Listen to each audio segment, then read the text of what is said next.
Not into long podcasts? Don't worry, we've got bite sized clips just for you. This is CWN Clips. Please don't forget to subscribe. There are products which says biodegradable, right? But then the question is how long. so it's also a greenwashing which happens, right? For more of a everybody want to put the stamp as biodegradable, but you really need to know, like, when I put it into the soil, how long it takes to to actually completely dissolve, right? So I've tested few grocery bags which it says eco-friendly, and you put it's after 6 months, I said it's exactly the same.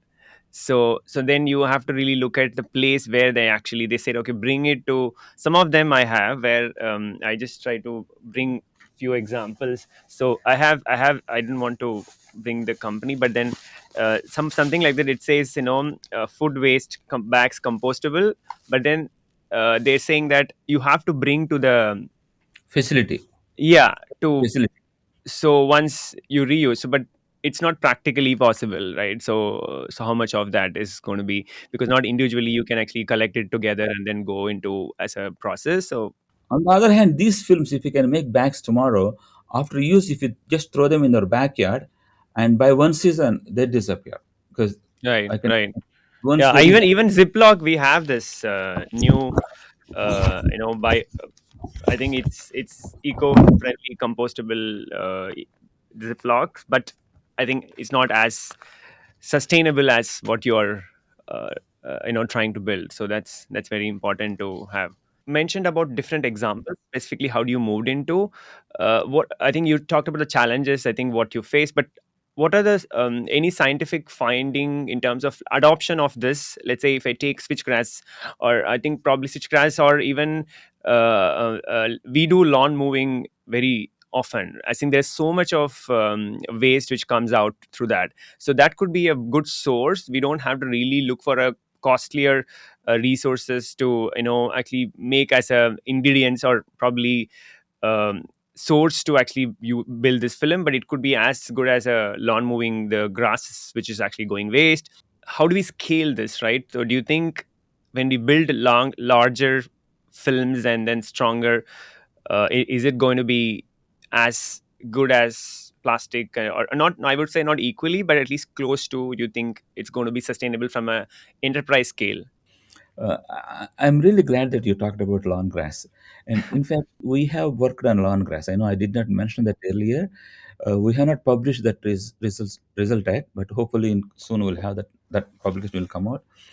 Lawn grass is a very good example because every summer we mow our lawn and a lot Yeah. of being composted. Instead, that is a very good source of cellulose that which we could extract and make nice biodegradable films. And in fact, lawn glass films as of today are the much stronger than any other film that we produce so far.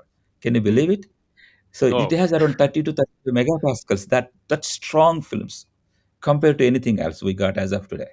yeah, we just waste that, right? Because every summer, of course, there is so much of lawn mowing happens, and there is so much of grass waste.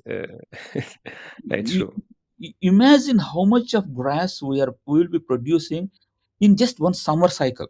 Imagine throughout the US. Forget about the rest of the world. All that, if there is a way we could convert them.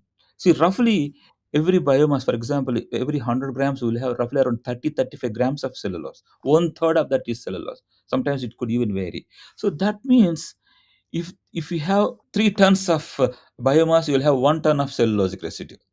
So with that, we could do wonders. We could make a lot of, especially in the packaging sector, we could make a lot of films, and then hopefully we'll be able to address these packaging issues.